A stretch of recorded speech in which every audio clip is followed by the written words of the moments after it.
Olá, alunos do oitavo ano, aqui é o professor Jefferson.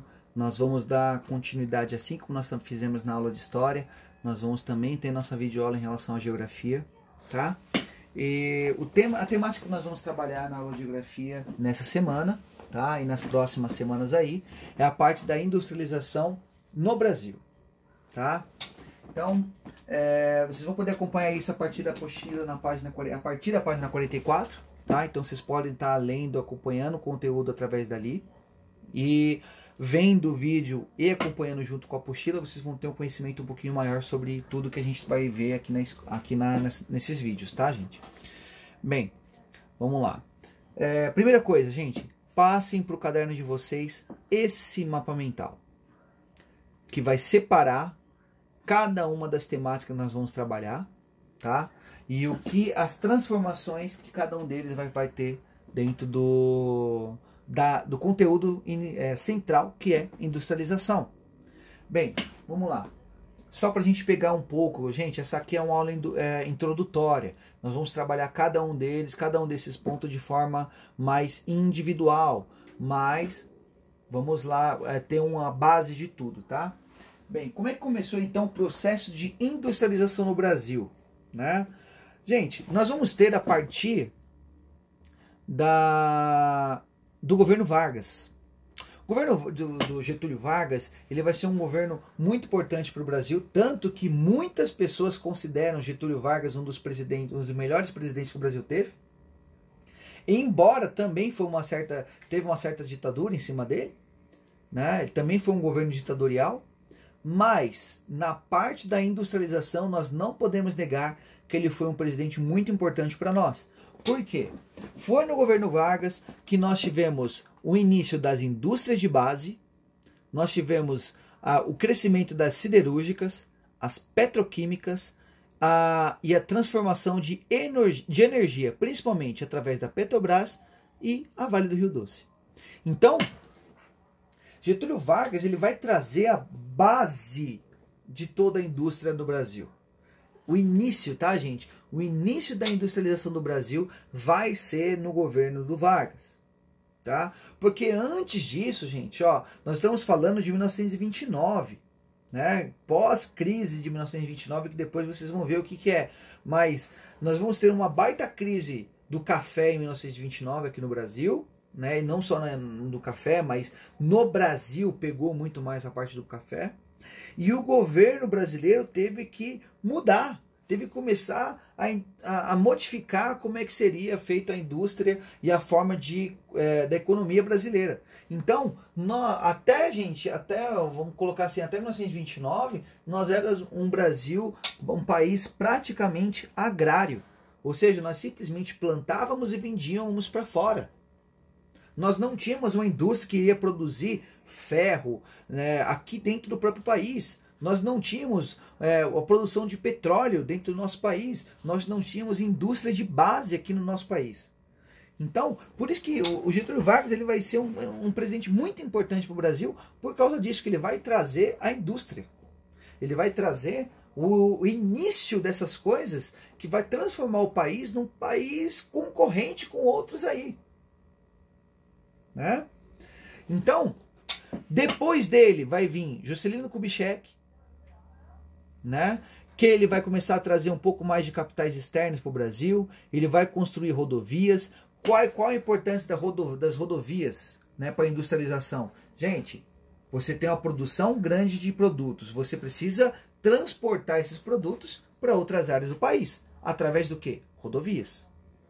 Né? Foi em Juscelino Kubitschek que foi criado chamado um plano de metas, onde nós vamos ter a indústria de bens de consumo, onde... O que é indústria de bens de consumo, gente? É o chamado, o segundo setor, né, que vai pegar a matéria-prima, produzir, transformá-la em outro produto e que vai levar para o terceiro setor, que é o setor que nós consumimos. Ou seja, como por exemplo, montadoras de carros, indústrias de alimentos. Porque antes o Brasil fazia o quê? Ele mandava basicamente a matéria-prima para outro país, ou outro país transformava esse produto e vendia de volta para o Brasil. Ou seja, olha a quantidade de dinheiro que o Brasil não perdia fazendo esse contraponto, né? De vender e comprar de novo depois feito. Então nós tínhamos que ter aqui no Brasil indústrias que iriam transformar a matéria-prima em outro produto para que nós possamos estar consumindo. Por exemplo, uma cadeira. Uma simples cadeira tinha que ser comprada de outro país, tinha que importar, não era produzida aqui no Brasil. Né? Então, tendo essas montadoras aqui no próprio país, você não precisa comprar de fora. Você extrai da natureza aqui, transforma aqui e vende aqui mesmo. Né? Um outro fator que foi bastante importante dentro da industrialização do brasileiro foi os próprios militares. Né? Embora tenha acontecido durante a ditadura militar, que a gente vai ver mais para frente, mas algumas coisas aconteceram na industrialização durante a ditadura militar, né? O chamado milagre econômico. Nós tivemos grandes obras aqui no Brasil, construídas durante a ditadura militar. Nós tivemos a entrada de capital externo. Infelizmente, nós também contraímos uma chamada dívida externa.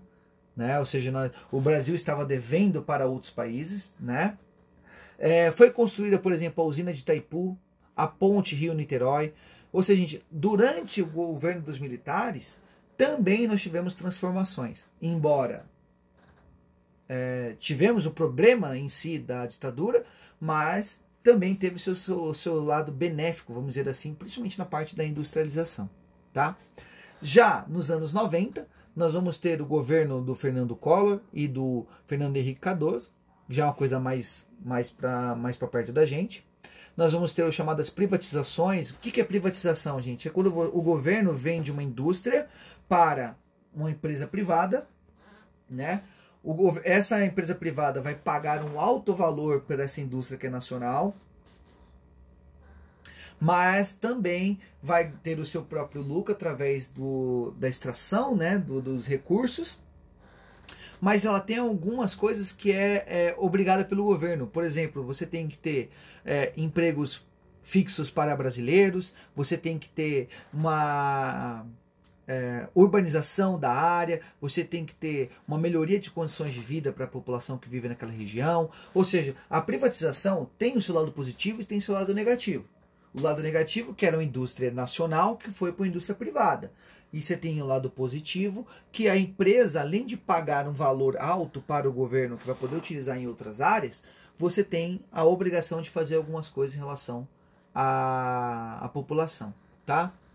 Foi nesse período também que foi feito o Plano Real. O que é o Plano Real? É o dinheiro que nós utilizamos hoje, que é a moeda, o real, né? Vai crescer grandemente a parte de telecomunicação dentro do Brasil e nós vamos ter também continuidade da construção de estradas, portos, bancos, pontes e fontes de energia para o Brasil. Tá, gente? Bem, essa é uma aula bem introdutória, é o início, nós vamos estar dando continuidade para isso nas próximas semanas, tá? Mas lembrando, esse conteúdo ele vai pegar a partir da página 44 até a página 45 e já vai ficar como para casa, gente.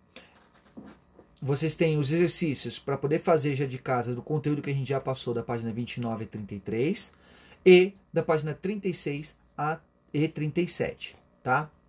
Bem, eu vou deixar também um link na descrição do vídeo, tá, gente? Um outro vídeo que vai explicar um pouco mais sobre a industrialização brasileira. Assistam esse vídeo. Então nós temos duas atividades. A primeira que é esses exercícios da apostila e eu quero que vocês façam um resumo sobre o entendimento sobre o que vocês vão ver sobre esse vídeo que eu vou deixar na descrição sobre a industrialização brasileira, tá bom?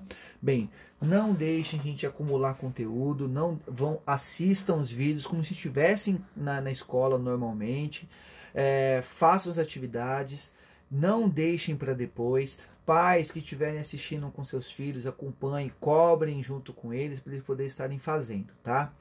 Bem, gente, é isso. Muito obrigado e até a próxima semana.